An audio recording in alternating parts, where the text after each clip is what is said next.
of the Q system.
Started. Welcome, everyone.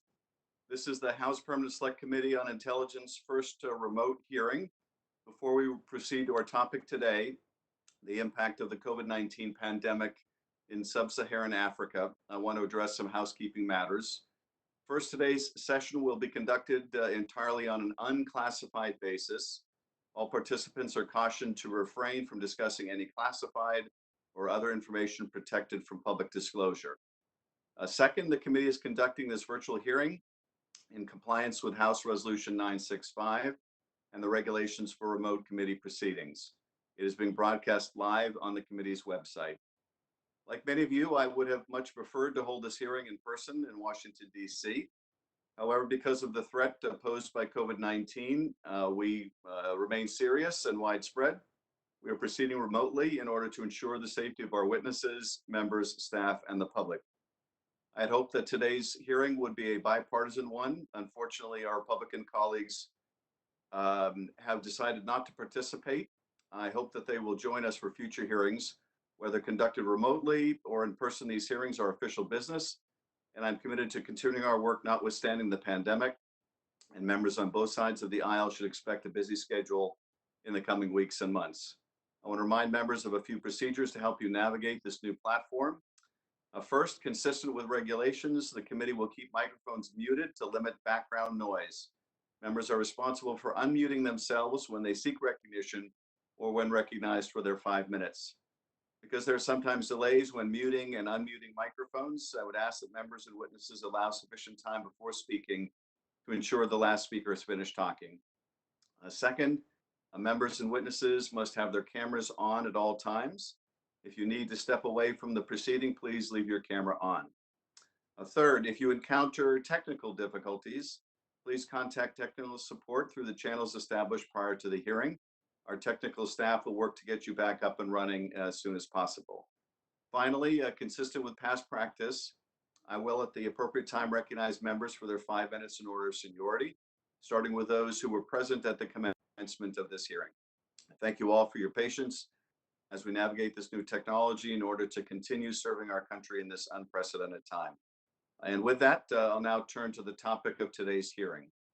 As part of its oversight work, the committee is conducting a review of the intelligence community's role in responding to the COVID-19 pandemic, examining first how the IC is postured to collect, analyze, and disseminate intelligence on global health threats generally, and pandemic disease in particular. And second, a detailed review of the past 8 months. As I have said on several occasions, the intelligence community is one element of the nation's pandemic preparedness infrastructure, but it is not by no means the only one, nor is it in fact in the lead. Nevertheless, there are likely things that can be done to enable the IC to better warn policymakers and other elements across the government of outbreaks of disease. The threat from pandemics has been featured in the IC's annual worldwide threat assessment for several years running and is forecast to become worse due to climate change and increased human encroachment on wilderness areas. Congress and the American people have been rightly focused on the effects of COVID-19 here at home. Nearly 120,000 of our fellow citizens have lost their lives. Tens of millions of Americans are out of work. Our children, who should be winding up a school year and preparing for summer, have been stuck at home for months. And in many states across the country, cases are rising and hospitalizations are up. But COVID-19 is a worldwide pandemic, and it has spread to almost every corner of the globe, from Asia to Europe to North America to Latin America to South Asia and Africa. While some countries and regions have already withstood the first wave of cases and are now on the downward slope of the epidemiological curve, confirmed infections across much of Sub-Saharan Africa are growing, threatening fragile health systems, ill-equipped to cope with demand for intensive medical interventions. Across a region that is still lacking in terms of access to clean water and suffers from high rates of poverty and food insecurity, the types of measures that have been effective in curbing the spread of COVID-19 in other areas, hand washing, social distancing, and staying home, may not be practicable. Across Sub-Saharan Africa, COVID-19 cases have now topped 168,000, with South Africa accounting for a quarter of total African cases. Continent-wide, the case count now stands at 230,000. And the pandemic is accelerating. It took 98 days to reach the African continent as a whole to reach 100,000 cases, and only 19 days to reach 200,000 cases. Sub-Saharan Africa has suffered terribly from HIV/AIDS, malaria, tuberculosis, and Ebola in recent decades, and will doubtless suffer greatly from COVID-19 as well. But as tragic as the death toll will be, it is the secondary effects to African economies, political stability, and health infrastructure that concern many experts on Africa. I'm especially concerned about the impact of COVID-19 on vaccination and other preventive health care measures that are essential to ensuring that today's African children grow up into healthy adults, and also the impact of the pandemic on women and girls. Yesterday's Washington Post included a story about the impact of COVID-19 on girls' education in Africa. Many African countries and economies have made enormous strides in the last 2 decades. The continent has a youthful population, a growing middle class, and institutions, both national and regional, which are growing, albeit at an uneven pace. While there have been improvements, governance remains an issue across Africa, and the dislocations caused by COVID-19 could lead to backsliding as governments seek to curb social unrest caused by economic dislocation and attempts to enforce social distancing. And if young Africans sense that their governments are failing them, they are more likely to turn to violence, whether spontaneous or as a part of organized groups like AQIM, Al-Shabaab, or ISIS. For the United States, helping African states to get through the pandemic is profoundly in our interest as well as a moral obligation. Through PEPFAR and other development programs, the United States and its partners have helped to reduce the disease burden across the continent to improve economies. We stand to benefit from a stable, more prosperous Africa that can confront terrorism, future pandemics, and will assume increasing importance as a market for American goods and services. Most importantly, as the US, Europe, and Asia are graying, Sub-Saharan Africa's population is very young. Nearly half of Africans alive today were born after the 9/11 attacks on New York and Washington, and that trend is expected to continue. China understands the potential of Africa, and that is why Beijing is making a concerted effort to build economic, political, and security ties across Sub-Saharan Africa. Through the Belt and Road Initiative, the provision of smart city technology to African governments, and aggressive campaigns to provide mobile telephone infrastructure to hundreds of millions of Africans, China seeks to become the partner of choice for many on the continent. That should concern every American, and China has been using the COVID-19 outbreak to further its soft power in Africa, including a recent pledge of $2 billion to the World Health Organization over the next 2 years to fight COVID, in a sharp contrast to President Trump's announcement of an American withdrawal from the WHO. With that, let me introduce our panel of experts who will help us better understand these and many other dimensions of the effects of COVID-19 in Africa. I understand each of you will make remarks of 5 to 7 minutes, and then we'll turn to questions. Linda Thomas-Greenfield is a senior vice president at ASG and leads the firm's Africa practice. She joined ASG after a long and distinguished 35-year foreign service career. From 2013 to 2017, Ambassador Thomas-Greenfield served as U.S. Assistant Secretary of State for African Affairs, where she led the development and management of U.S. policy towards Sub-Saharan Africa, with a focus on economic empowerment, investment opportunities, peace and security, democracy, and governance. Prior to that appointment, she served as Director General of the Foreign Service and Director of Human Resources, leading the team in charge of the State Department's 70,000 personnel.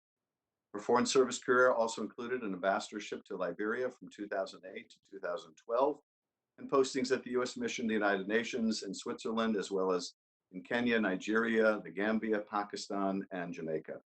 In Washington, she served as Principal Deputy Assistant Secretary of State of the State Department's Bureau of African Affairs, and as Deputy Assistant Secretary in the Bureau of Population, Refugees, and Migration. Michelle D. Gavin is a Senior Fellow for Africa Studies at the Council for Foreign Relations. She has over 20 years of experience in international affairs and government and nonprofit roles. She was formerly the Managing Director of the Africa Center, a multidisciplinary institution dedicated to increasing understanding of contemporary Africa. From 2011 to 2014, she was the U.S. Ambassador to Botswana and served concurrently as the U.S. Representative to the Southern African Development Community, SADC. Prior to that, Ambassador Gavin was a Special Assistant, President Obama, and Senior Director for Africa at the National Security Council, where she led major policy reviews of Sudan and Somalia and helped to originate the Young African Leaders Initiative. Before joining the Obama administration, she was International Affairs Fellow and Adjunct Fellow for Africa at CFR. Early in her career, she worked in the U.S. Senate, where she was a Staff Director for the Senate Foreign Relations Committee, Subcommittee on African Affairs, Director of International Policy Issues for Senator Russ Feingold, and Legislative Director for Senator Ken Salazar. J. Stephen Morrison is a Senior Vice President at Center for Strategic International Studies, CSIS, and Director of its Global Health Policy Center. Dr. Morrison writes widely and has directed several high-level commissions. He's a frequent commentator on U.S. foreign policy, global health, Africa, and foreign assistance. He served in the Clinton administration as committee staff in the House of Representatives and taught for 12 years at the Johns Hopkins School of Advanced International Studies. And finally, Judd D. Vermont is the director of the Africa program at the Center for Strategic and International Studies, CSIS. Prior to joining CSIS, he served as the National Intelligence Officer for Africa from 2015 to 2018. In this position, he led the U.S. intelligence community's analytic efforts on sub-Saharan African issues and served as the DNI's personal representative at intra-agency policy meetings. From 2013 to 2015, he was the CIA's senior political analyst on sub-Saharan Africa. Mr. D. Vermont also served as the NSC director for Somalia, Nigeria, and Sahel, and the African Union from 2011 to 2013. In this role, he contributed to the U.S. strategy towards sub-Saharan Africa, signed by President Obama in 2012, and managed the process that resulted in U.S. recognition of the Somali government for the first time since 1991. Mr. D. Vermont spent 2 years abroad working at the U.S. Embassy in Abuja, Nigeria, from 2008 to 2010. And with that, we will get started, and let me turn to Ambassador Linda Thomas-Greenfield for her remarks. I think I'm unmuted. Yes, you are. Good, thank you. Thank you, Chairman Swift and members of the committee, and I particularly want to thank you for giving me the opportunity to testify before you today on the impact of COVID-19 in Africa. This is an important issue for many people who are watching this disease as it spreads globally. You will hear from my colleagues about the health impact of the virus and the political impact and the security impact. I'd like to share with you an assessment of the social economic impact of the virus. COVID-19 is a double-edged sword for Africa. It's in addition to the obvious health challenges, like elsewhere, it has also had tremendous economic dimensions on the continent. And according to the World Bank, COVID-19 is likely to drive sub-Saharan Africa into its first recession in 25 years, with growth potentially falling as low as a negative 5.1% in 2020. COVID-19 was already affecting African economies even before the virus reached Africa's shores. Commodity exporters saw their revenues drop in the early days of the global crisis due to the reduced demand from China. And there was notable capital flight from key African markets in late January and February as investors adopted a wait-and-see approach and pulled their capital to safety, starving African markets of much-needed capital and liquidity. 1 month of full lockdown cost Africa $65 billion, 2.5% of its annual GDP, signaling the urgency for countries to contain the disease. The crisis threatened jobs of 150 million Africans, a third of Africa's population. And you recognize that this is a very youthful population, and it is extraordinarily, there's an extraordinarily high level of unemployment among them.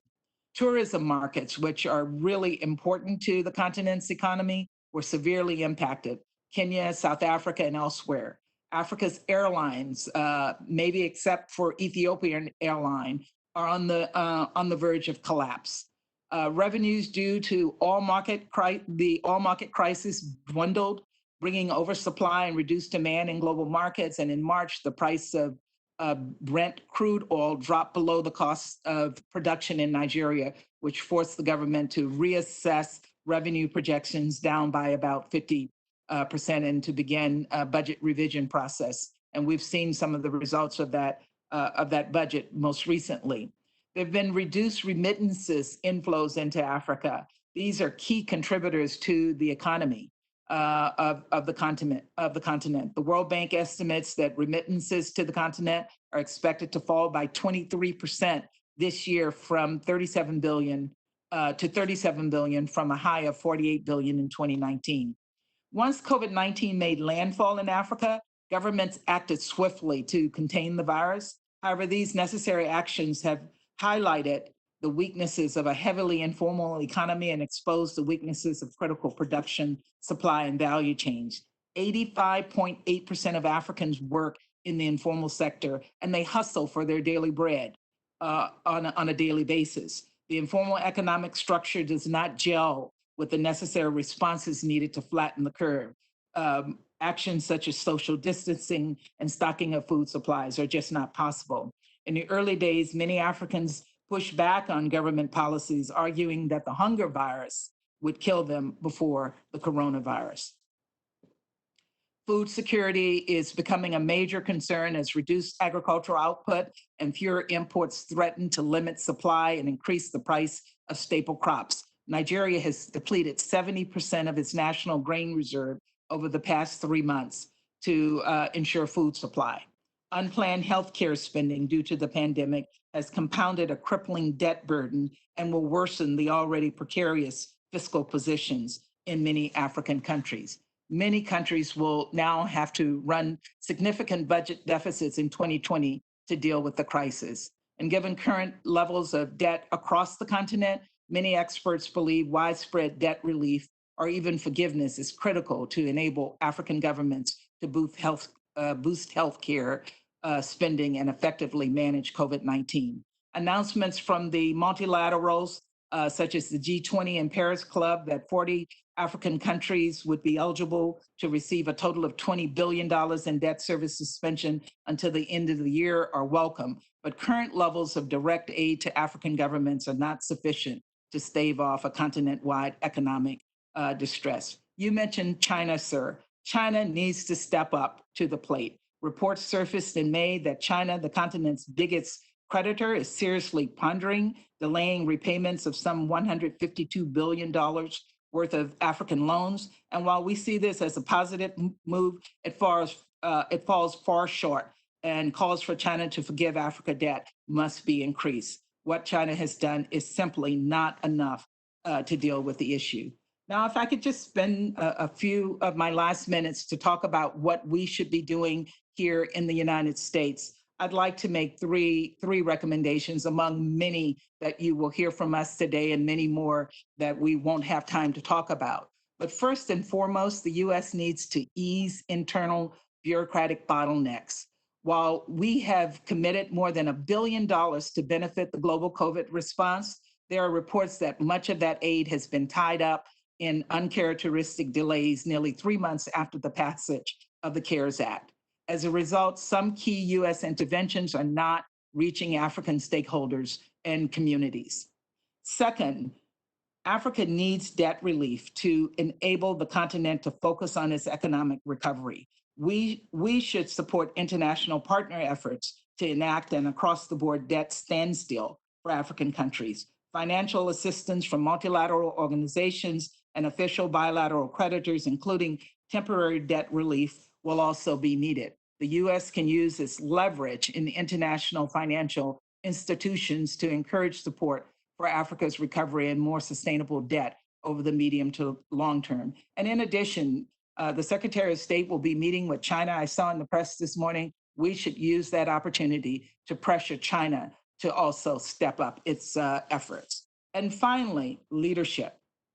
U.S. leadership has been missing on the front lines of the global effort to fight COVID-19, and the windows of opportunity are closing for the U.S. to lead on this issue, ceding leadership to no other country but China. President Trump's decision to pull out of the World Health Organization, which has an African as its DG, has rubbed African partners the wrong way.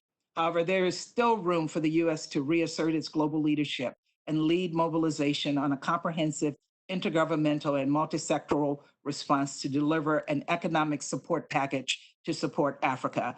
Analysts estimate that the continent will need $200 billion to stave off the effects of COVID. This is where Congress could lead the way by providing increased support to the international affairs budget and also to our important humanitarian efforts. And let me end by saying that we must support the efforts of our diplomats and our development professionals overseas. They can't be expected to do their jobs with their hands tied behind their backs and without leadership from Washington. They are on the front lines of our defense, and they should be given the tools to defend and support the country, our country in Africa, as well as in other places. I served as a diplomat for 35 years. It was something that I am very proud of, and I know that our diplomats overseas are working to support our efforts, and they're proud to be in service to the U.S. government. Thank you for your attention. I look forward to your questions. Thank you, Ambassador. Really appreciate your many years of service and your appearance today. Let's go now to Ambassador Michelle Gavin. Ambassador? Well, Mr. Chairman and members of the committee, thank you so much for inviting me to testify and for tackling this important topic. I also want to thank your staff. I was a congressional staffer for many years myself. I know how much work goes into preparing these hearings, so I really appreciate the work that all of you do. And I want to start with just one caveat. Africa, of course, is vast and diverse, and the situation in Botswana is very different from the situation in Cameroon. So I'll be speaking broadly, but it's really important to acknowledge that individual countries' unique economic, governance, and stability situations before this crisis affect how it impacts them. So my colleagues are going to give you the lay of the land on the health issues. Ambassador Thomas-Greenfield just talked about the serious economic consequences of the pandemic for the region. I'm going to focus on the political fallout because this pandemic is a tremendous challenge to governments and to democracy. So a big universal takeaway from this pandemic, right, is that as important as the private sector is, we all need governments that work and governments that can be trusted. Public health depends upon participation. When citizens mistrust those asking them to make sacrifices or take unusual steps to protect the greater good, then even the most thoughtful interventions are doomed to fail. So in recent years, Afrobarometer, which is really great polling in the region, found that across 36 countries in Africa, more people expressed trust in religious and traditional leaders than in states' formal executive institutions. And levels of trust in government authorities varied widely from country to country, but they were consistently tied to whether people believed an institution to be corrupt or self-serving. And this has real-world consequences right now.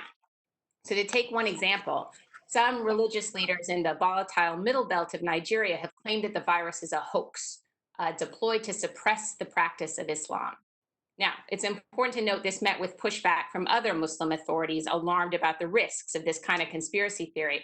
But the theory had some traction because it fit with existing narratives of Muslim disenfranchisement, narratives of the powerful using threats like Boko Haram simply to enrich themselves rather than provide security and stability for citizens. So you add that to longstanding skepticism of public health interventions, and one sees that the disruption brought by COVID is being fit into existing ideas about the state abusing its citizens.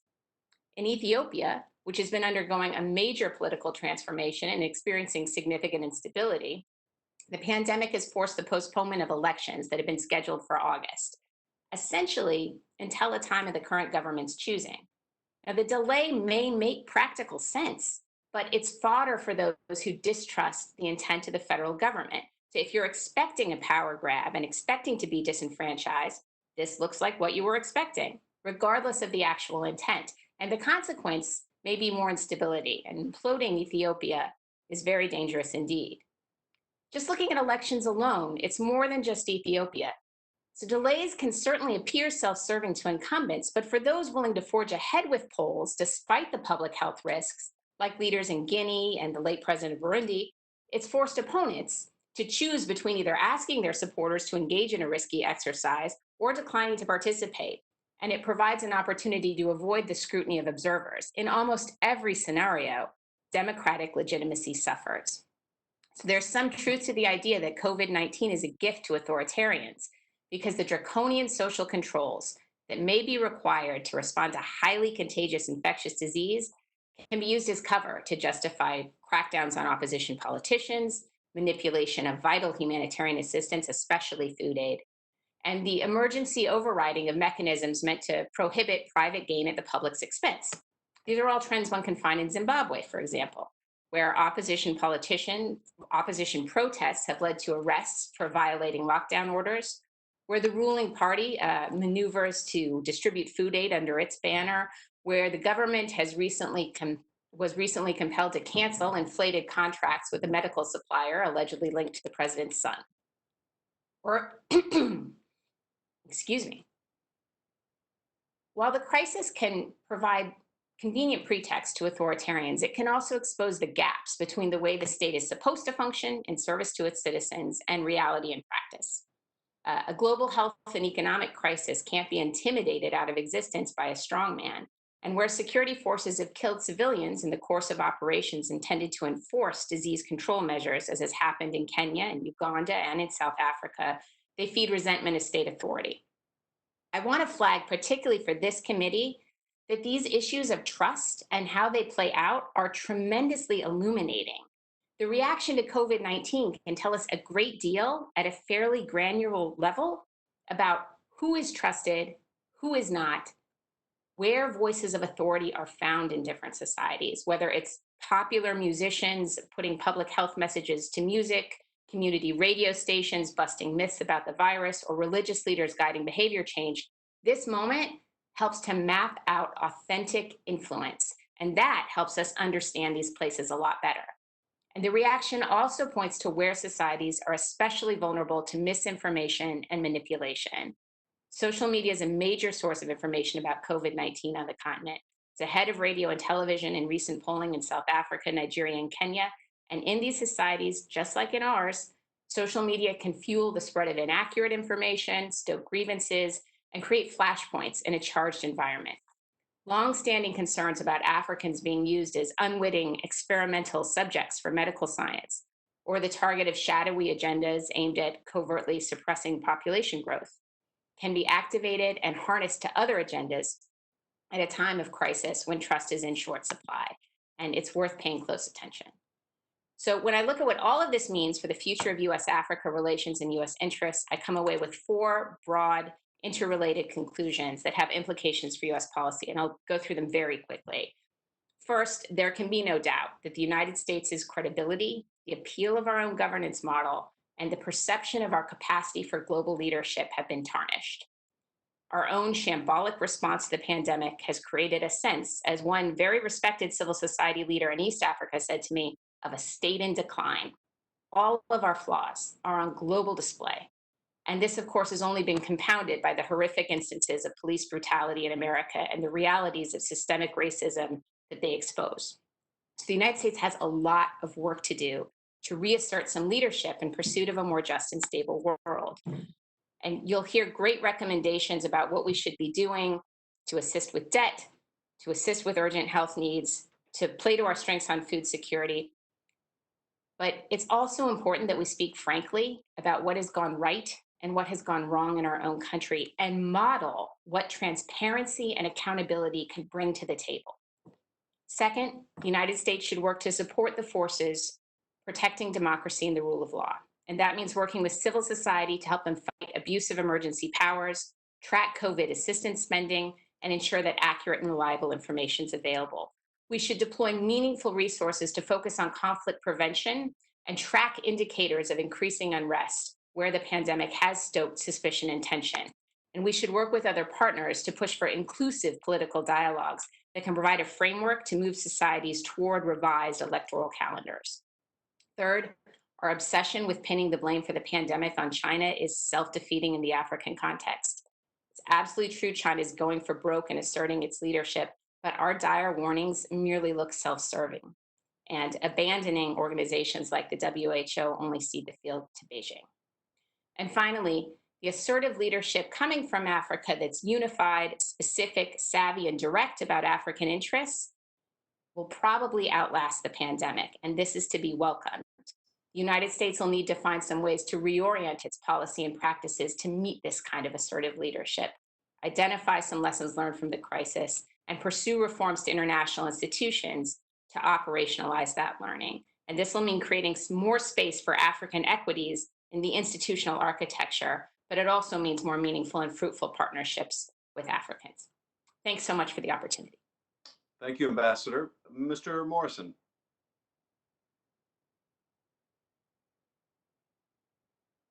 Ms. Morrison, you may need to unmute.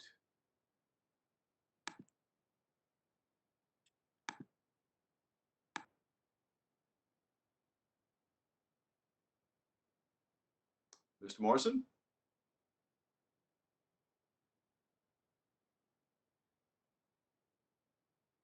Steve, are you muted? You're still muted, so actually you don't appear to be muted. I'm not sure why.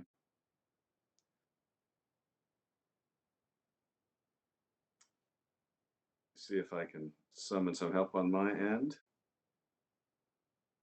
Well, why don't we try to go to Mr. Vermont in the interim, and we'll try to figure out Steve's acoustics while we do. Can you hear me, sir? Yes. Is that you, Judd? Yes.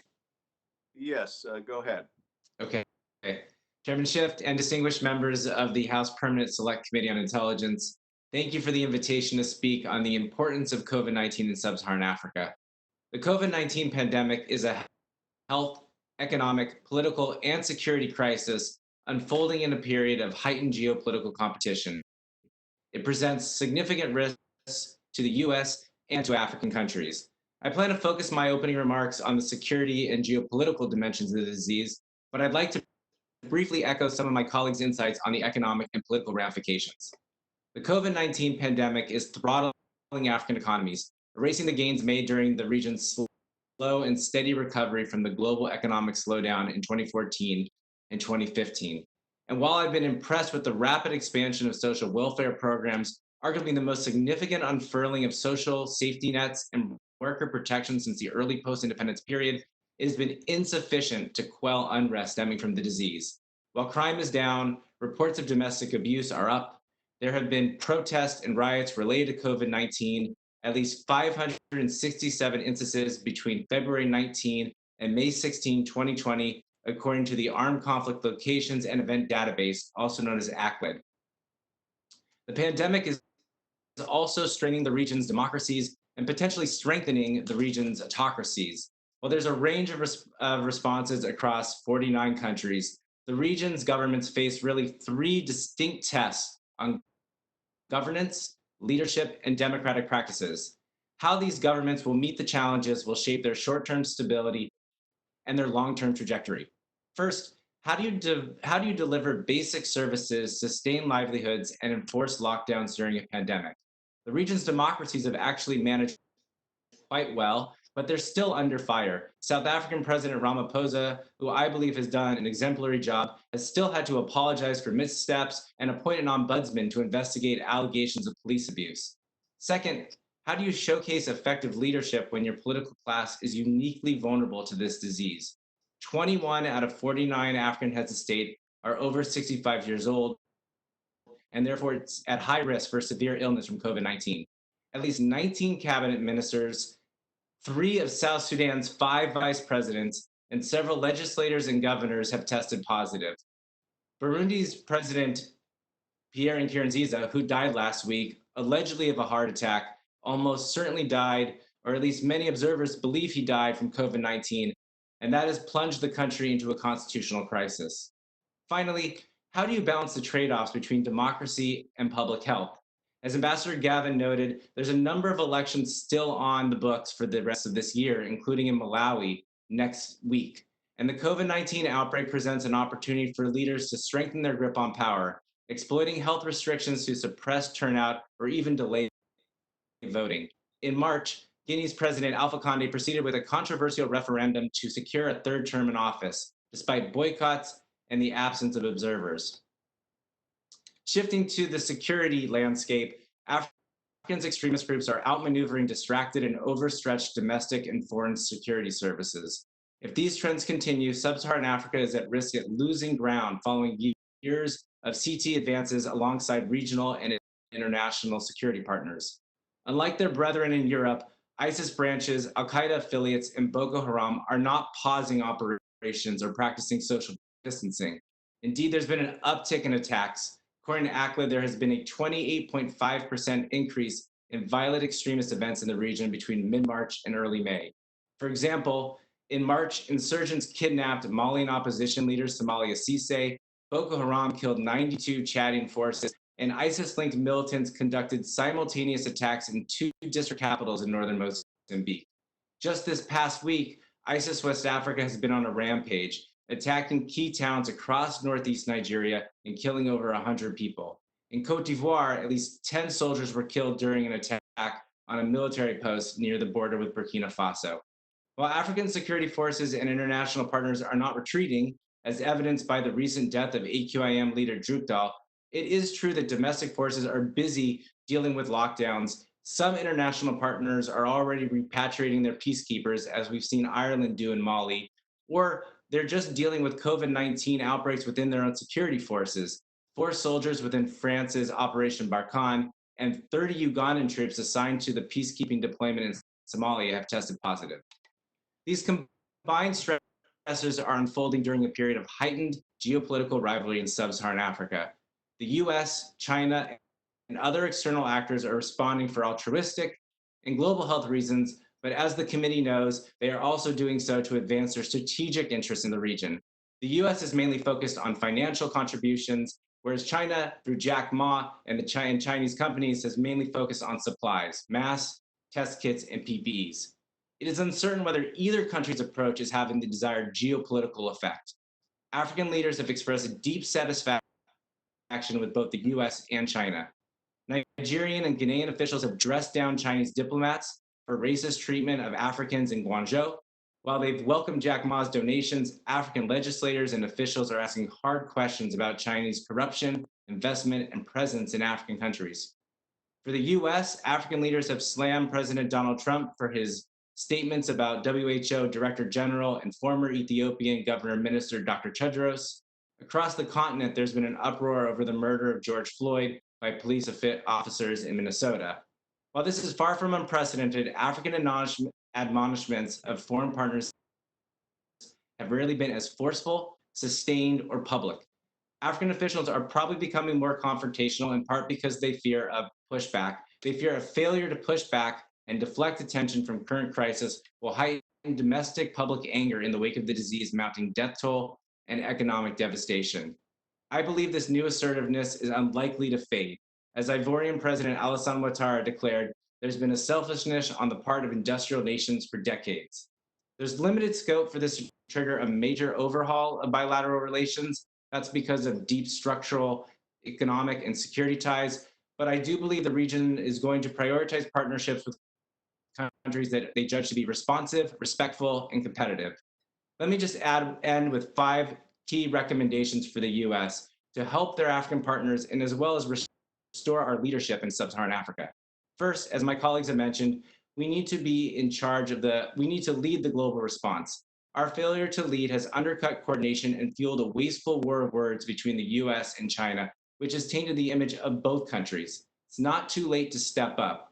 This kind of multilateral approach led by the US was the hallmark of our response to Ebola in West Africa. 2, we need to collaborate on economic relief. The US should commit itself to working with public and private lenders to address the region's economic woes. As Ambassador Linda Thomas-Greenfield said, the US needs to press China to do more, to grant some debt relief in coordination with other donors. There's a variety of other options on the table: low interest rates, special drawing rights at the IMF, something akin to a Brady bond where the euro bonds are swapped for concessional debt. The key here is that the US cannot be cast as the main obstacle to a solution. 3, we could do more to talk up our private sector and our foundational contributions to address COVID-19. That's actually what China is doing. According to one study, only 50% of its aid globally is the Chinese government. The rest are through foundations and private companies. I've been delighted to see that the US has started to do this through its All of America campaign. 4, we need to applaud and learn from African successes. The United States should be doing more to hail African positive responses to the pandemic. There's an opportunity to champion African leaders and governments, ministries, and multilateral institutions who are doing the right thing and doing it quite well. This is an open approach which privileges dialogue and mutual respect, has the potential to take the sting out of past insults and derogatory US rhetoric. And finally, this is an opportunity to refresh our policy.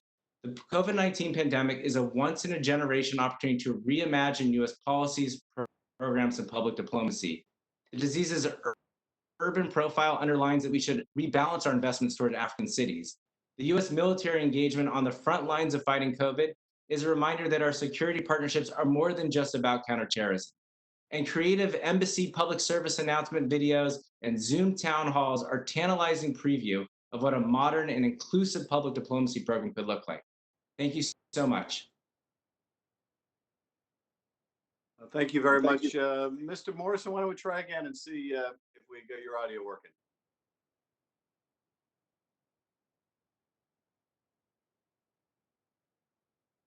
Steve, oh, we still can't hear you for some reason. Your mic doesn't show that it's muted on our end. You've got a blue mic in front of you.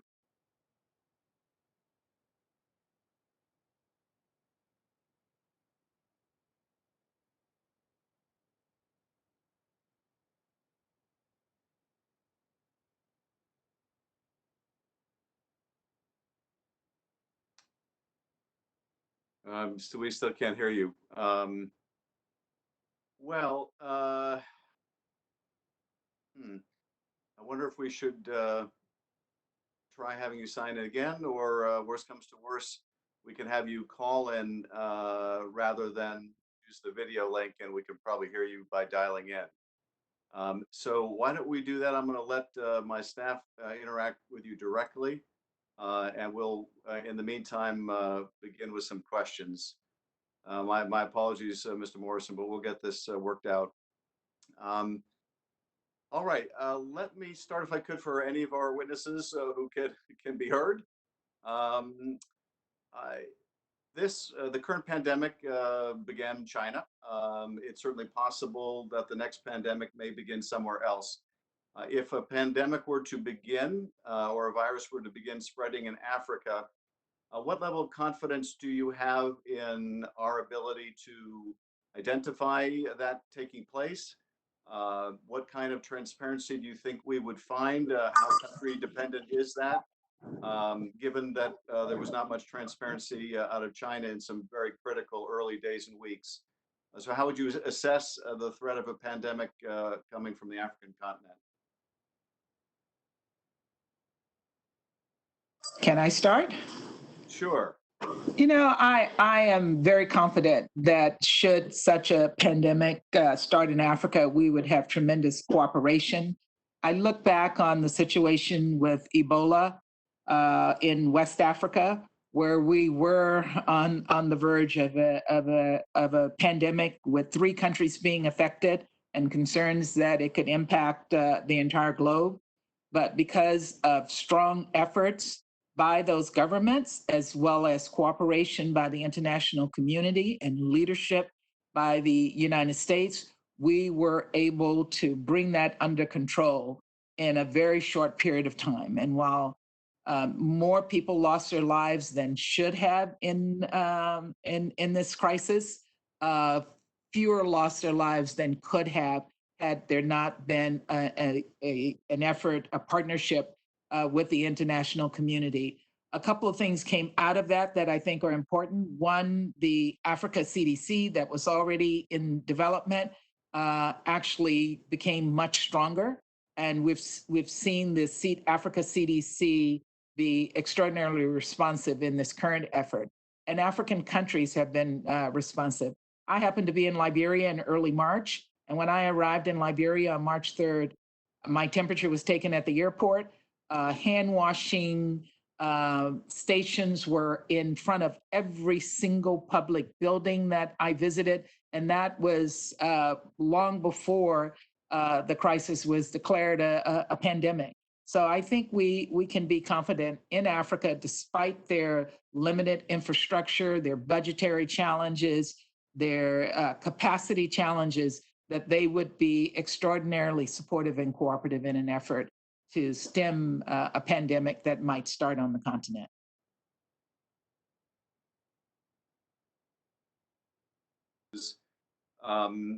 This pandemic is expected to make the response to other health imperatives much more difficult. What do you think the pandemic will do to the malaria response or the HIV response? Is Africa likely to lose more people from malaria because the healthcare response to malaria is impacted by COVID?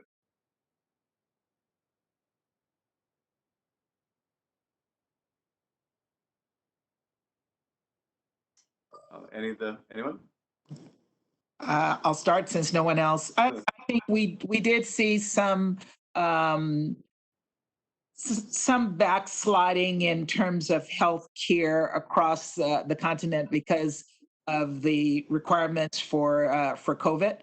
But we also saw that in the United States as well. So I do think that people were not going to hospitals when they had malaria, or they were self-treating themselves for malaria when they had a fever, when they might have gone to the hospital for COVID.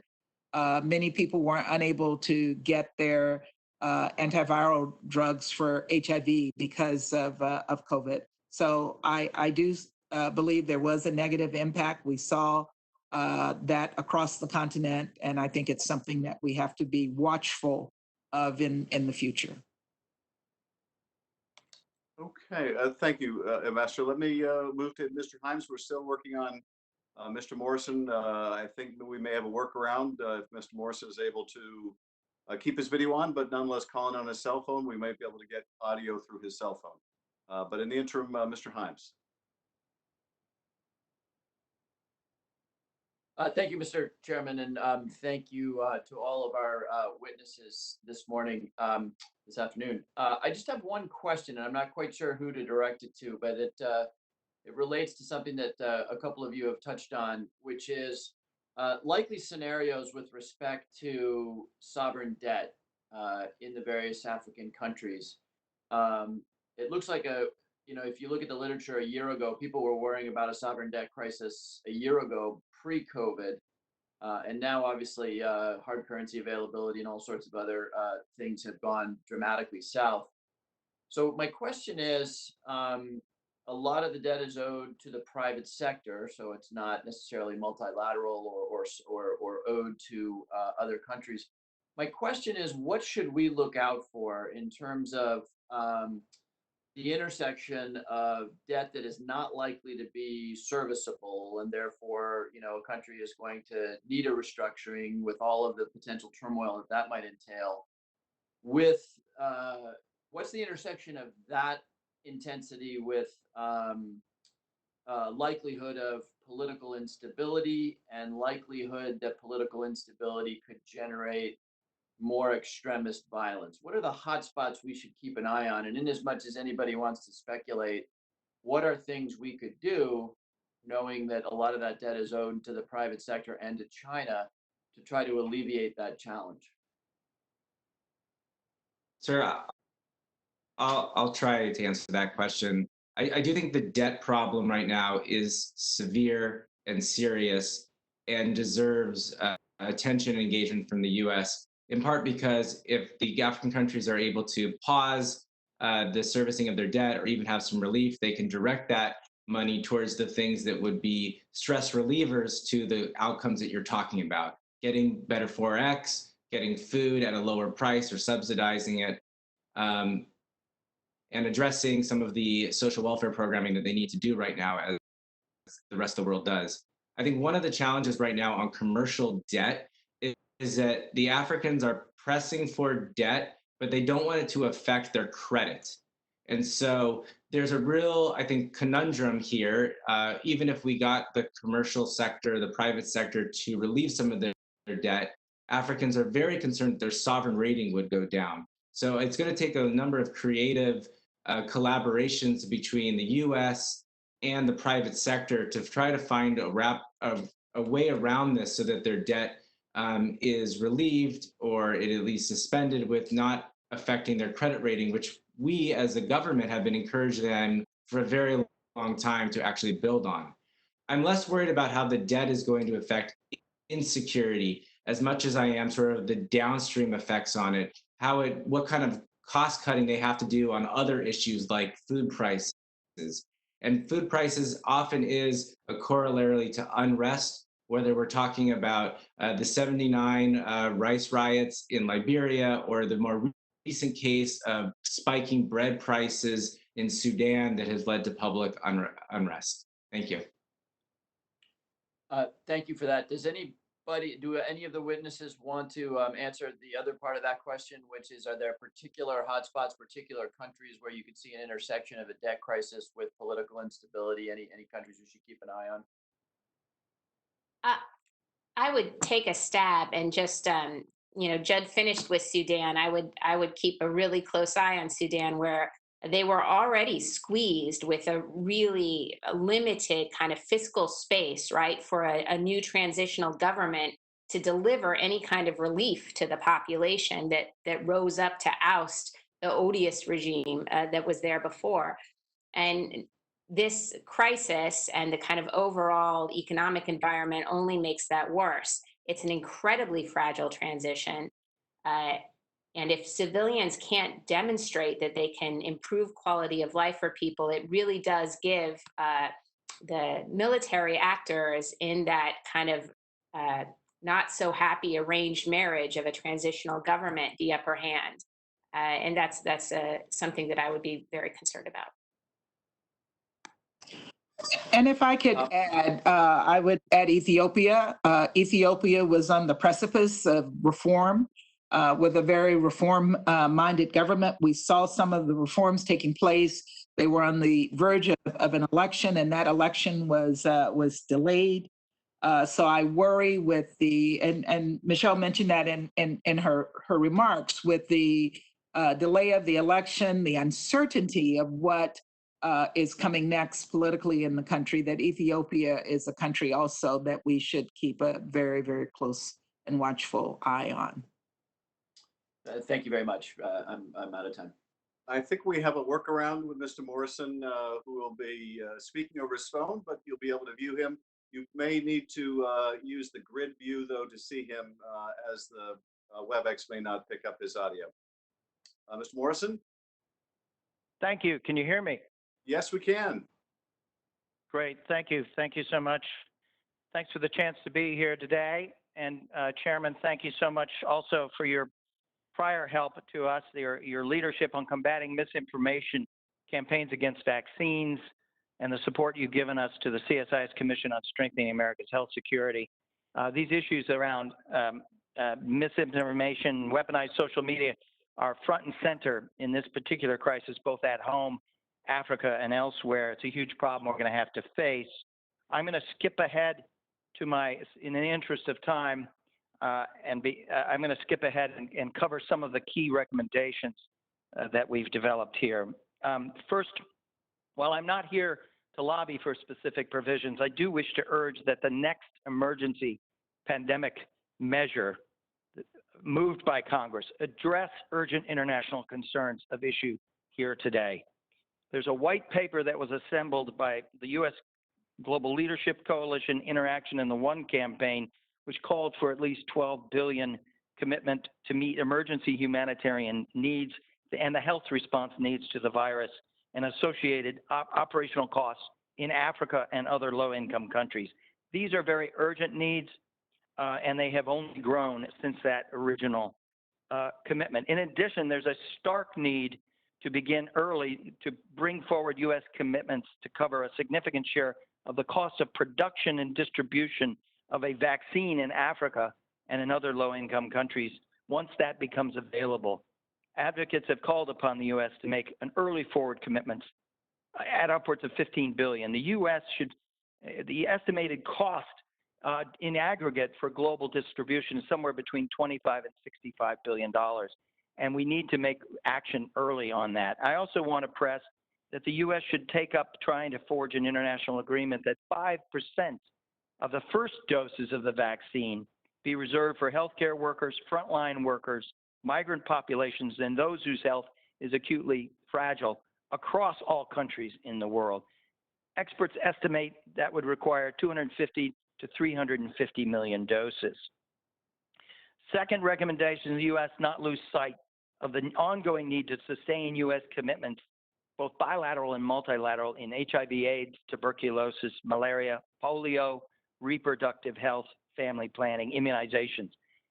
Bipartisan congressional support for these programs has been essential over the past 2 decades, and it remains essential. The pandemic has already disrupted many of these programs globally. Over 80 million children have gone unimmunized, and we're seeing a resurgence of measles, yellow fever, and vaccine-derived polio. We've heard that the administration needs to expedite the delivery of the $1.6 billion in emergency assistance. We know that there needs to be concerted action to lift at the export restrictions on protective equipment, test kits, and ventilators. We need to see greater action in the G7 and G20 for an expansion of debt relief and forgiveness. And the U.S., which has been absent from some of the most promising initiatives, including the ACT Accelerator, which brings together the EU, industry, WHO, the World Bank, major foundations around bringing equity and access for vaccines, therapies, diagnostics. That most promising effort we should be joining. Fourth, it makes no sense to defund WHO and terminate U.S. membership. That recklessness will damage WHO. It will damage U.S. health scientific partnerships and U.S. standing in the world, and ultimately play into the hands of the Chinese. I appeal to Congress to use its powers to preserve the U.S. relationship with the WHO and urge the administration to put its full support behind the independent review of the international response, including WHO, that was just recently approved by the overwhelming vote at the World Health Assembly. My fifth recommendation has to do with intelligence. WHO, we've seen, has no powers to inspect and no independent intelligence capacity. That greatly limits its ability to know when a country is cheating, is concealing an outbreak, and to hold that country to account. Much more serious consideration needs to be given by the United States and like-minded countries, including perhaps even the Chinese, for what new forms of systematic sharing of intelligence can support the WHO Secretariat. African states greatly resent their vulnerability to bad choices made last year and earlier this year by China. I expect many African states will welcome an effort to strengthen the WHO's grasp of what is happening around the world in new outbreaks and new threats. Last, in the midst of this emergency, we need to take a long view. Now is a choice moment to restore the Directorate for Global Health Security and Biodefense at the National Security Council, and to create a strong, authoritative mechanism, perhaps modeled after PEPFAR, that establishes health diplomacy, leadership at the State Department, and a unity of purpose around health security. Bring great benefit to Africa. Thank you very much. Thank you, Mr. Morrison. Let me see if I can hear you without the phone really quick. See if that's working. Can you hear me? I can, but I can't tell whether that's from the phone or not. Well, in any event, we could hear you loud and clear in your testimony, so thank you very much. Let me go to Terry Sewell for her questions. Thank you, Mr. Chairman. I want to thank all of our panelists. The pandemic has really posed a threat to various security assistance efforts, such as the UN peacekeeping, as well as fighting counterterrorism, and wanted to understand how violent extremist groups have been using this pandemic as an opportunity to seek advantage, and what your thoughts were about what we can do about it, and whether or not they've been able to maintain or will be able to maintain these advantages accrued during the pandemic going forward. I open that up to any panelists who'd like to discuss. But the intersection between the pandemic and our ongoing security efforts in the region, especially in fighting counterterrorism. I'll try to answer that. Yes, there is an intersection between extremism and COVID-19 in a couple of ways. I mentioned in my testimony, we are seeing a surge in the way many of the extremist groups, particularly JNIM in the Sahel, ISIS West Africa, and Boko Haram in the Lake Chad Basin, and the group in northern Mozambique are operating. It's part of their trajectory that they've been able to do these things, but I think we can't discount that many of the security forces are now on double duty, both addressing the lockdown measures as well as doing counterterrorism fighting. And their international partners are doing as much as they can, but the UN has stalled rotations for its peacekeeping missions. There has been some xenophobic attacks on peacekeepers, not in CT areas, not in areas of terrorism, but in South Sudan and the Central African Republic. What I didn't mention in my testimony is how the extremist groups are using this as a propaganda opportunity, talking about how the measures of the Nigerian government, for example, are against Muslims, and how if you join Boko Haram, you will be free from coronavirus. Or doing work in terms of building goodwill amongst the population. Just this week, Al-Shabaab has opened up a clinic, which is a tactic they use in the 2014-2015 famine to gain goodwill. I think that there's a number of measures that we could be doing alongside our African partners to address this.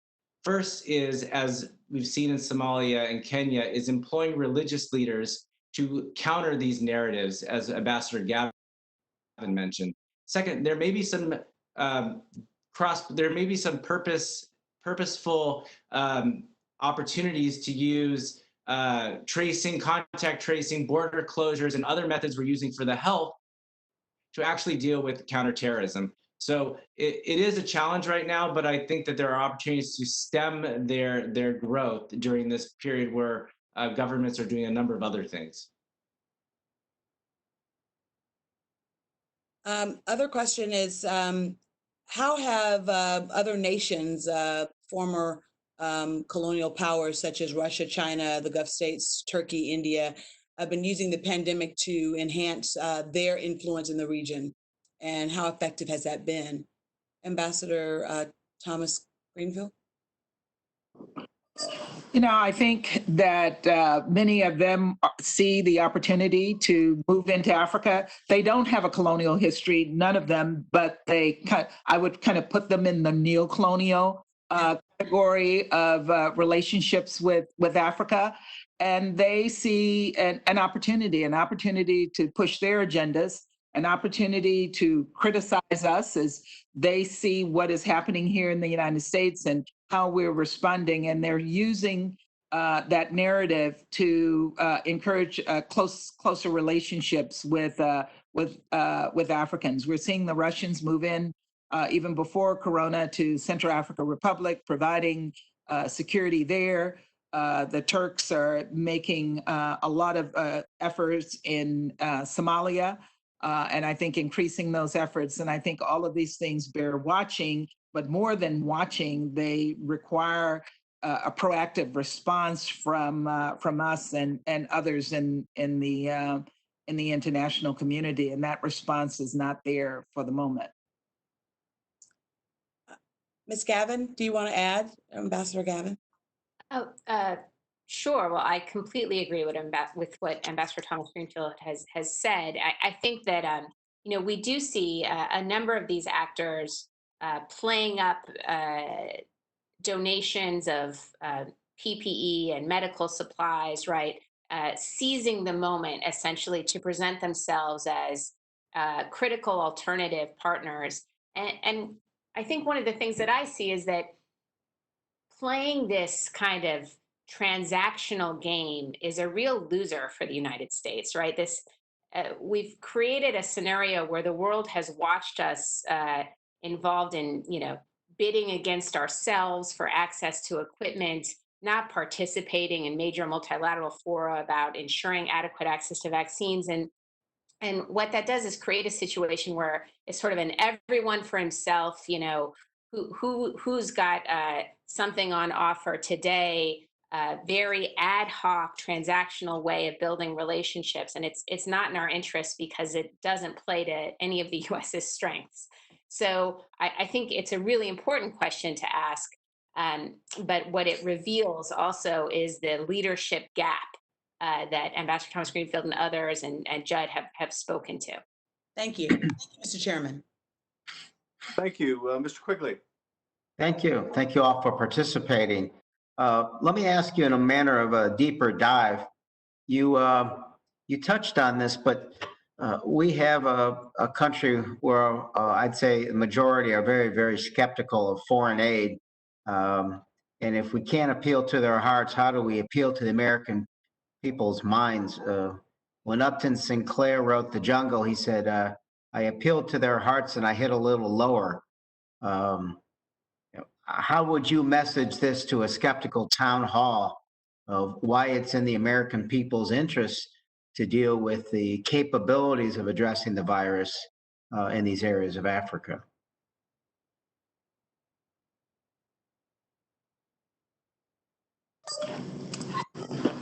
Hi, thank you for that question. The way I used to answer that question before this virus and before the changes in our own environment here was that Americans care. And because we care, we are out there supporting people. I'm less convinced that we care, certainly as we look at our policies toward Africa right now. But I actually do still feel strongly that Americans care. When you look at the proactive activities of missionary groups in Africa and some of the work that they are doing. You look at what our NGOs and other international humanitarian organizations are doing. They're making a difference on the continent and they're winning hearts and minds. And for that reason, I think we have to stay in the game. But also, we're no longer in a world where we're isolated. And when you see a virus happen in China or any place else in the world, you know, because of the connectedness of the world, that you're going to see that happen here in the United States. And the only way to deal with it is to be out there in front of it to ensure that the U.S. Is protected. And if we're not out there in front of it by providing the financial support to international aid programs, to our diplomacy, then we're not going to be able to curtail these things from entering the United States.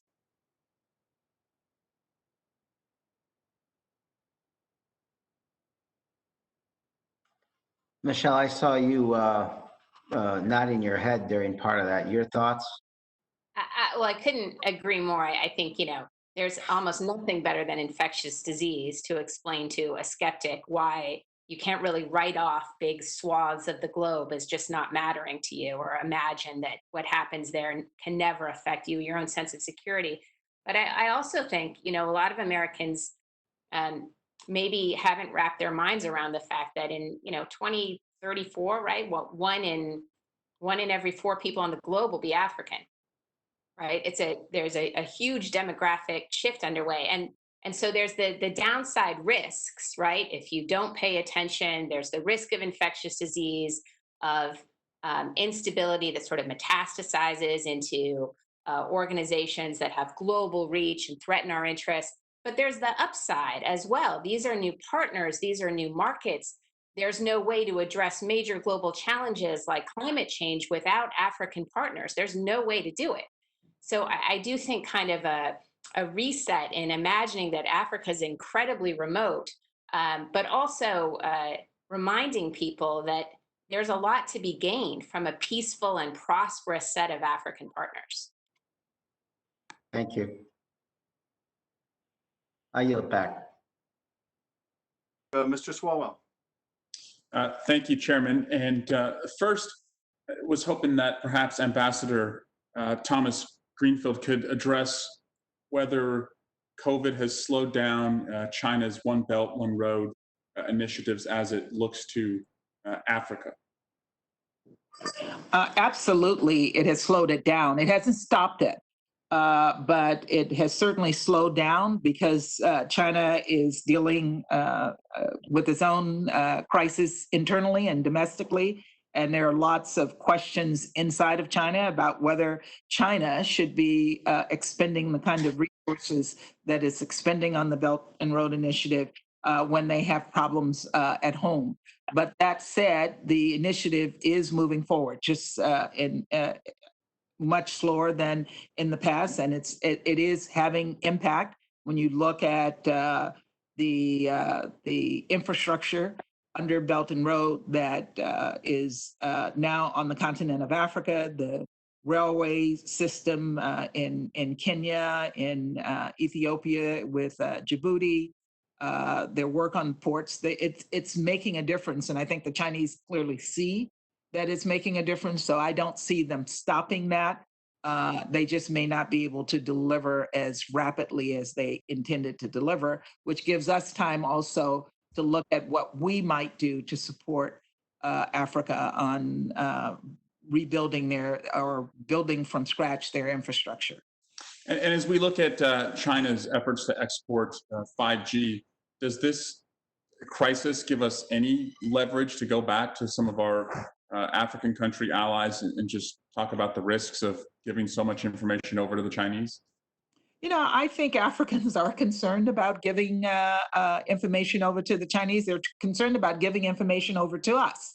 So I think this does provide us an opportunity to help Africans have the capacity, technical capacity to deal with the issues of 5G and begin to question their relationships with China. But we can't just approach it with pointing our fingers at the Africans and telling them thou shall not.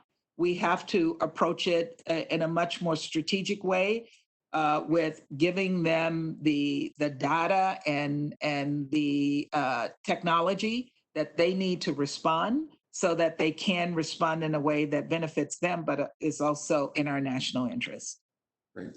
And can anyone speak to the African countries' ability to distribute a vaccine and what role we could play once a vaccine is found and mass produced? How could we just leverage our innovation to enable that?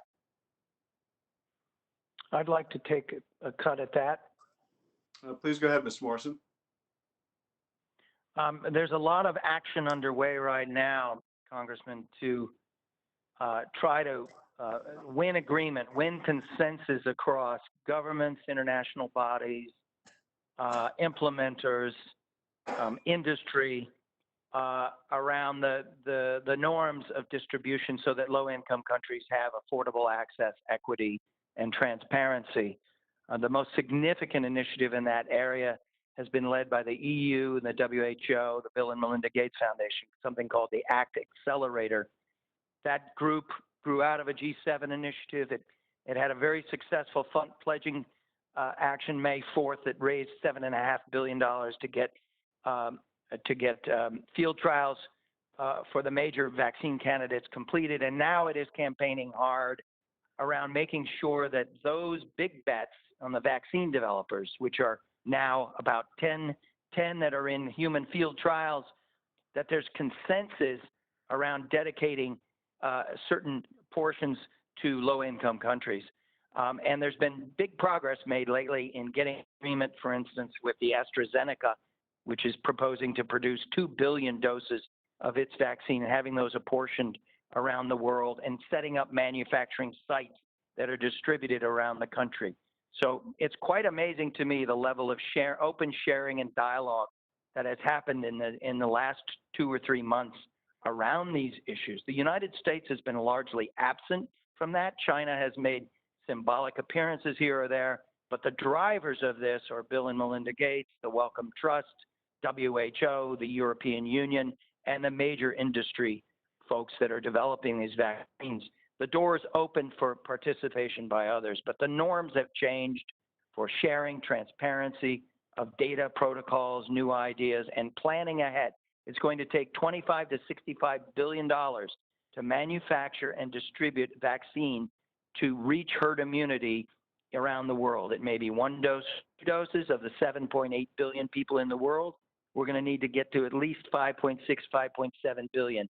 It's an extraordinary and unprecedented enterprise that's going to require a lot more care in order to finance and organize it.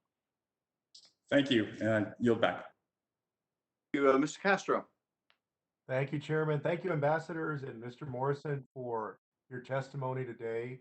I wanted to ask you, I know we're talking about different nations, but with the region generally, around the world, there have been some nations that have handled the COVID-19 response better than others. If you take South Korea, that was pretty good, and Singapore, that was pretty good. I think ours has been kind of lackluster, but probably not the worst, right? Where would you put those nations in sub-Saharan Africa? Again, realizing that it's not just one, obviously, but the region generally in terms of their effectiveness of the response and also the prognosis for recovery. I'm happy to say a few words on that. Sure. First of all, I think it's important to know that, we've had very low numbers until very recently, and now we're in a breakout phase where the numbers are galloping forward. But why did we have such low numbers for such a long period of time? One is that it's a heavily youth population, and the population is dispersed geographically in many parts of the continent. But one of the most important things was that in mid-March, a majority of African leaders took the step of putting in very strict lockdowns, and that was early in the point of progression of the pandemic into Africa. So they took steps not unlike what happened in Singapore, Hong Kong, and South Korea, those states that acted very aggressively and very early in order to go into lockdown and attempt to bend the curve from that point forward. So Africa took that step. It became unsustainable, though, for reasons that we heard. The lockdowns themselves, when you have such a large poor population dependent on the informal economy and very few social subsidies. South Africa has been, has shown exemplary action in this, but it's had problems with excess reliance on police and military. When they did their modeling, they weren't very transparent on some of the projections. And they've shifted their strategy now from a sort of nationwide strategy to one that is focused on the hot spots in Cape Town and elsewhere. And I think that's what we're going to see in many countries where the lockdowns are not sustainable. They have to move into a more nimble, focused hotspot strategy. And we're already seeing that unfold in South Africa, and we're going to see that elsewhere.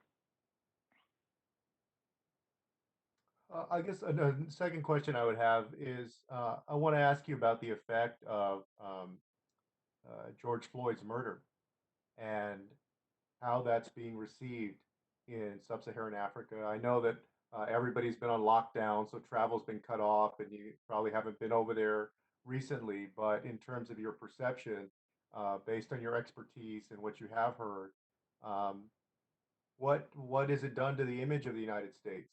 What does this region think about the United States wrestling with systemic racism and mass protests in the United States, largely by the African American community, about what's going on? I can take that, Congressman. We've CSIS, we've done a couple of pieces actually polling key thought leaders on the continent for their thoughts on George Floyd's murder. I would say at the elite level, at the leadership level, there's been some extraordinarily strong statements about it, whether we're talking about the president of Ghana, Nana Akufo-Addo, or from the AU head, Moussa Faki. I would say at the sort of thought leader level, elites, academics, journalists, you generally have three responses. First, I think heartbroken at what happened and disappointed about the U.S. losing its stature in terms of a value-based approach towards governance. The second sort of response has been a feeling that any statements that the U.S. has made prior or maybe in the future about human rights are hypocritical. And then one of the most interesting developments is actually an internal look at, can African governments talk about human rights abuses when there's also them in their own countries? So you've had a variety of responses. We have seen protests in various places across the continent, from Ghana to Senegal, and we are seeing, I think, some very pointed comments to the U.S. about this. Even in multilateral forum, they're going to be sponsoring an anti-racism resolution in Geneva in the coming weeks. I also think that this puts us, as I said in my testimony, in a poor place relative to China. So earlier on, when the U.S. and others were making statements about Guangzhou and the racist treatment of Africans, it's limited our ability to talk about that now because they can turn around and point to our own racial divides. So it's a tough moment, but I would just say, and I hope Ambassador Thomas-Greenfield will echo this, some of our diplomats have done exactly the right thing talk truthfully and honestly about the wounds in our own society. And I think that is a better approach than the Chinese, which deny, deny, deny. We have had some incredible ambassadors speak from the heart about what that murder means to them, white or black, and what are the things that we need to do to heal our society. Can I say a few words there? It's at the chairman's discretion since my time is up here. Of course, please go ahead. Yes, I just wanted to say that I think it's not exclusive to Africa, but I think that in many opinion circles in Africa and elsewhere, there's a sense of shock when they watch what's happening in America. I think there's shock at seeing that we have 2 million cases, we have 112,000 dead, 42 million unemployed, that we have not succeeded in getting control over this pandemic. We have 700 to 800, some days higher, new deaths, and usually 20,000 plus new cases. And so that is shocking. And then you add on to that a social crisis rooted in racism and police brutality, in which you have turmoil and strife in over 200 cities and 60 million people under curfew at the peak. That creates an image of crisis, multiple crises, building upon one another, in which people of color, people of poverty, have been the most disadvantaged and most heavily impacted by the pandemic, by the economic crisis, and by racism and police brutality. And so I think people look at this and they think our society is one that is not operating with much coherence or functionality. And where does this go? I think there's fear of where this may lead and concern. A lot of solidarity for Americans, particularly those who are suffering the most in these three crises. Thank you. Mr. Heck. Thank you, Mr. Chairman, and my gratitude as well to the panelists for an excellent presentation today. Dr. Morrison, I want to start with you, sir. You said something that I found very fascinating, if I heard it correctly, namely that African countries now deeply regret some of their transactions, my word, not yours, deeply regret was your phrase, however, with China. In many months and a few years of listening to reports on China's relationship with Africa, I've never heard it expressed that strongly. I've often heard it that African countries are beginning to wonder, question, would like to revisit, feel a bit captive, etc. But you said deeply regret.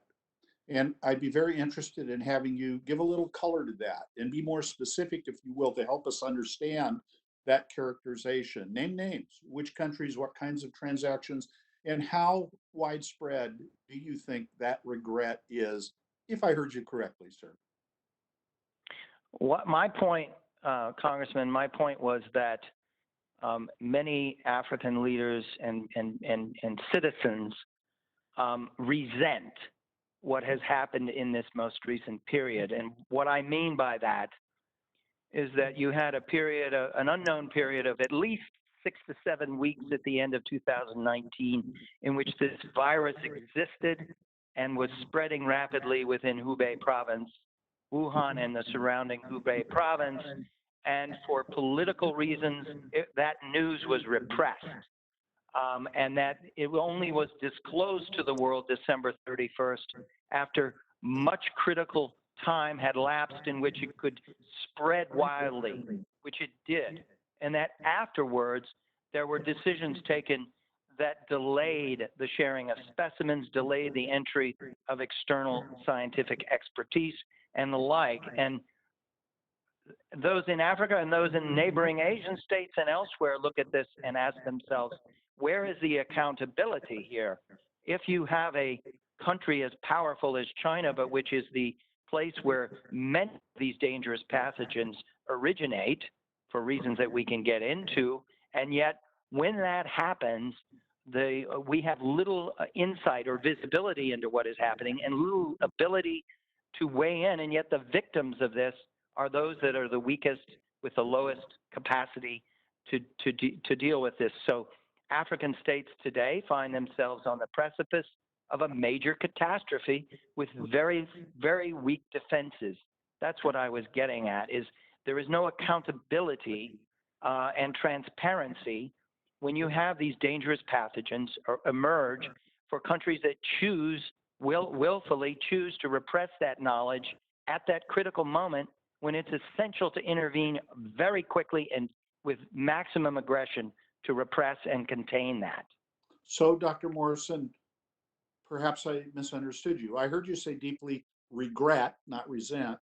And I thought it was a reference to some of the other arrangements that have been made as China over the past few years has ramped up its investment and involvement in Africa. Is that not what you were suggesting?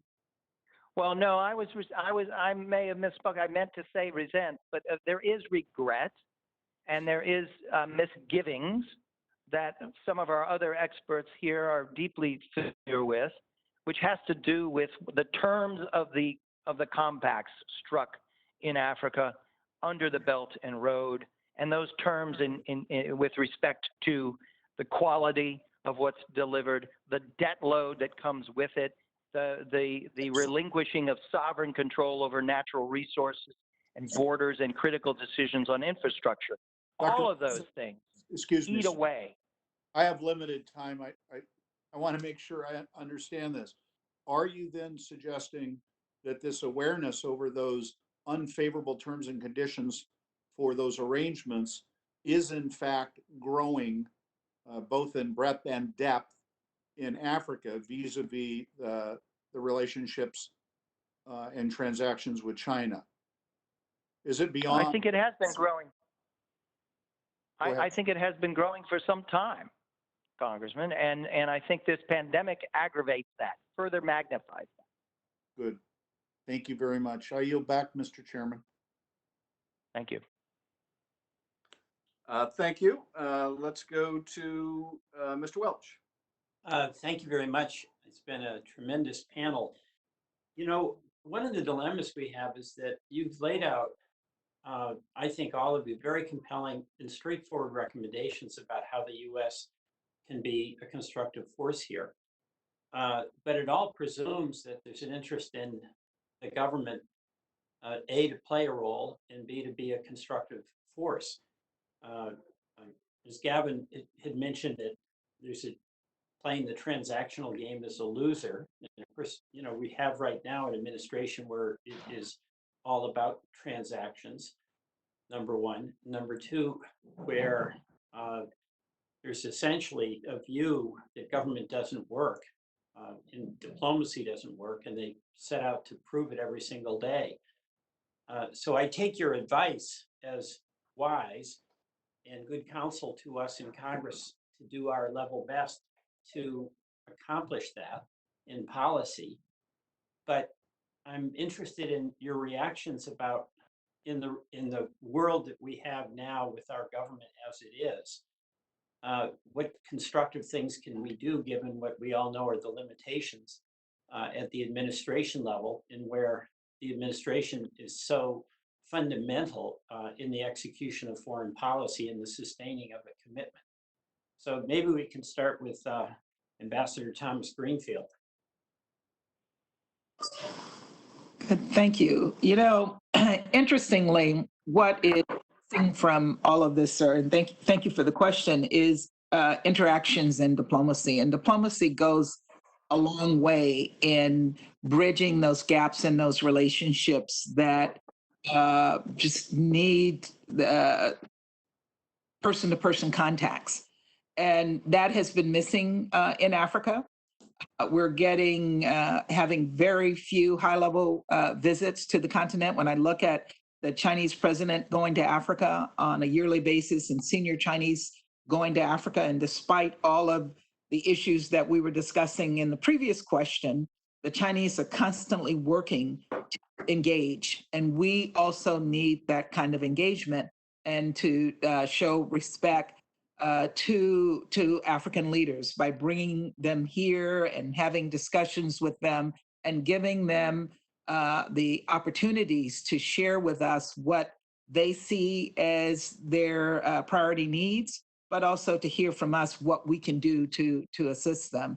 And so I would, as a former diplomat, and I'm not sure you can ever become a former diplomat, but as a former diplomat, I would start there with diplomacy. Thank you. May I jump in? Yeah, go ahead. I know you have limited time, so I'll be really brief, but if I may, one of the things that you can do is exactly what you're doing, right? Which is talking about this. What happens on the Hill gets covered in Africa. The power of your voice as a member of the US Congress, right? It's not insignificant overseas. And I think in this time in our country, demonstrating that there are parts of our country that are still interested in transparency and accountability, that will speak honestly about what we have done wrong thus far in our own response overseas. We'll try and get to the heart of the matter, and will be steadfast in support for our values, democratic values, support for human rights, acknowledging the flaws in our own society, right? But keeping our true north as we try and improve conditions here and abroad. Those voices are incredibly important, because people do understand that America is complex. There's no other way to try and make sense of sort of the whipsawing of our policy in recent years. So I do think there's tremendous foreign policy value and power in Congress being really assertive. That makes some sense. I know, Adam, you went on a number of trips with the speaker, where I think there's a big element of trying to offer reassurance that there is a nucleus within the Congress that hasn't completely lost its mind yet. Peter, you're absolutely right. And Ambassador, I can't tell you how much it makes us all grieve to hear you and others say in different ways how you hear from African colleagues that they view the United States as a nation in decline, that they see what's happening, they see our behavior, they see our withdrawal, they go to multi-nation donor conferences and we're not even present. I mean, it's heartbreaking to see how our standing has declined so precipitously.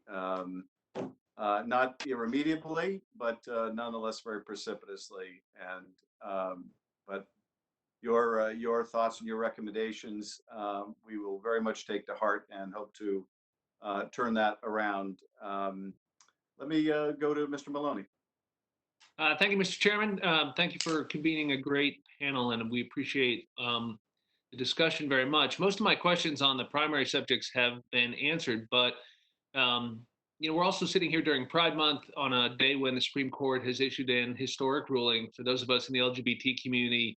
So I'm curious if you could say a word, all of you, on, or each of you or any of you, on the subject of LGBT equality in Sub-Saharan Africa.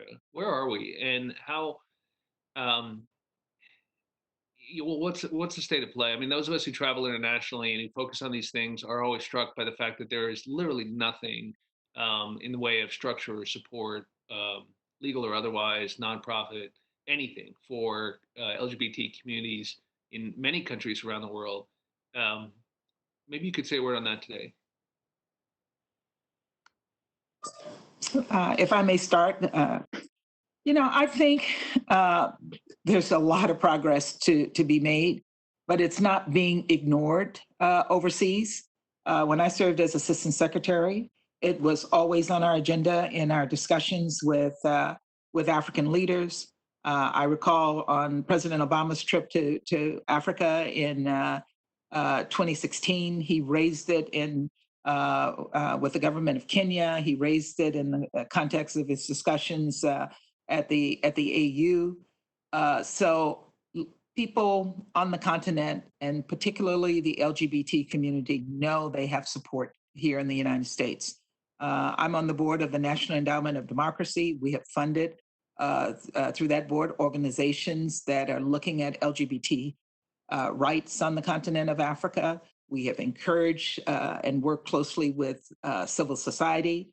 We're dealing with a society that is extraordinarily resistant to change and to understanding rights across the board. But I think we have made progress, and more progress needs to be made. But I think we have to give our folks on the ground a pat on the back for pushing against a very, very strong pushback and moving the rock forward. So I want to congratulate them, but again, I stress a lot more needs to be done. Thank you. Any others? Can I just jump in really quickly and just say that there have been some areas of genuine progress, and one of the countries I know best in Botswana, it's a landmark high court case that for a long time an NGO that was formed to protect the rights of LGBT Botswana had been denied the capacity to register as a normal organization because of legal restrictions on sexuality. And this was working its way through the courts when I was serving there. And, in conversation after conversation, it was very clear to me that things were trending in the right direction. Botswana is a tremendously conservative society in a lot of ways. It's an outlier in some ways, but that this can happen in Botswana actually gives me a lot of faith that progress is possible. And I do think it's important that the United States continues to play a role, the kind of pushing on this diplomatically, as the ambassador said, but also giving our diplomats on the ground the space to know when to be very prominent and when not to be. Because I honestly think had we approached it a certain way from our embassy, we certainly didn't hide from the issue. I talked about it at the 4th of July address, right? But if we had approached it a certain way, I think we would have slowed progress rather than sped it up. So, having some faith in our diplomats on the ground too, to give space for a society to have the conversation it needs to have and get to the right place, that's important too. May I add one point to this? Yes, and I think, want to go to you, Mr. Morrison? I think Judd also wanted to comment as well. Shall I go ahead? Yes, please. Okay. We've had a wave of regressive actions within Africa against the rights of LGBTQ in recent years, and it's put enormous stress upon the U.S. programs, particularly in HIV/AIDS, where access and protection of these populations is critical to success. And we have had some very valiant efforts by our folks on the ground managing those programs, and they have shown some results, but the struggle definitely continues. And as Michelle indicated, we have to be very deft in the way we go about trying to maneuver. But we're instituting, a $4.5 billion a year program bilaterally that does give us some leverage in the way we go about spending that money. And if we see a strong deterioration of rights, it contributes to reignition of the HIV epidemic and related disease. So these things are inextricably tied to one another. If I could, yes, thank you, sir. If I could just add, in addition to Botswana, the Lusophone countries, Mozambique and Angola, have done a tremendous job, I think, in terms of removing anti-homophobic laws from their books. But when I think about this issue, in addition to everything my colleagues have said, it's actually a leading indicator of a country that is looking to move towards an autocratic, more authoritarian government. In Anglophone countries, which have anti-homophobic have homophobic laws on the books, when we start seeing them enforced, that tends to be a sign that they're trying to distract. They're trying to, find an issue that they think is populist and then be able to entrench their rule. And in Francophone countries where those laws don't exist, they don't have a colonial legacy. When we see countries start to proclamate them, that is another sign, and we just saw that in Chad. So a number of things come together on this issue, both vulnerability of populations, but also what it tells you about a government's own view of its vulnerability and fragility, and how it uses this as a wedge issue to regain its control. Thank you all. Thank you, Mr. Chairman. Well, thank you. I think that was our last member. Val Demings had to go to the markup in the Judiciary Committee. Rajna Krishnamurthy also had to leave. But I want to thank all four of our witnesses for an extraordinary day of testimony. Really appreciate your many, many years of service to the country and the insights that you've shared with us today, which we will certainly take to heart and act on. So thank you very much. I appreciate it. Thank you, members. And this will conclude our virtual hearing. And with that, we are adjourned.